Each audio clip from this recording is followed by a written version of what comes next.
Luto tayong pinipit. Ayan, glutinous rice. Tapos, meron tayong swak. Yan, imamasa natin.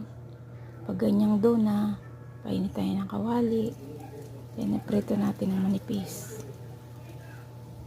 Para madaling maluto. Ayan, o. Pag naprito na, set aside natin. Then, magkakaramelize tayo ng Nescafe Gold. Ay, hindi pala. Sukal.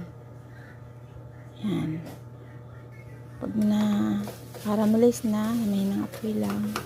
Pag natunaw na yung asukal na yan, natin ilalagay yung mga pinirito nating dough. Ayan siya, nagdikit-dikit na. Kunti lang asukal natin para hindi masyadong matamis. And then, tapos na.